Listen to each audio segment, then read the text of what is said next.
শক্তিশালী শরীর কোথায় গেল? আজ এটি এতটা অসহায় কেন? আর যখন রূহ বের হয়ে যায় তখন দ্বিতীয় ফেরেশতা এসে বলেন, তোমার সেই ধন সম্পদ কোথায় গেল যা তুমি সারা জীবন জমা করেছিলে? এবং যখন তার জানাজা উঠানো হয় তখন তৃতীয় ফেরেশতা এসে বলেন, আজ তুমি এমন এক দীর্ঘ সফরের জন্য রওনা হয়েছো যার চেয়ে দীর্ঘ সফর তুমি আগে কখনো করোনি। আজ তুমি এমন এক সংকীর্ণ ঘরে প্রবেশ করতে যাচ্ছ যেখানে পাশ ফেরারও কোনো জায়গা নেই। আর যখন তাকে কবরে নামিয়ে দেওয়া হয় তখন চতুর্থ ফেরেশতা এসে বলেন, গতকাল পর্যন্ত তুমি জমিনের ওপর হাঁটতে, আজ তুমি জমিনের ভেতর শুয়ে আছো।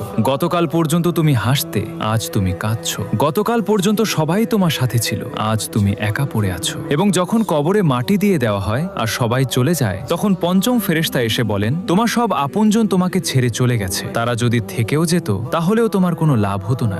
আজ হয় তুমি জান্নাতের সুসংবাদ পাবে, না হয় জাহান্নামের বেদনাদায়ক আযাবের মুখোমুখি হবে। আল্লাহ পাক আমাদের সবাইকে ঈমানের সাথে মৃত্যু দান করুন, আমিন। কমেন্টে আমিন লিখুন।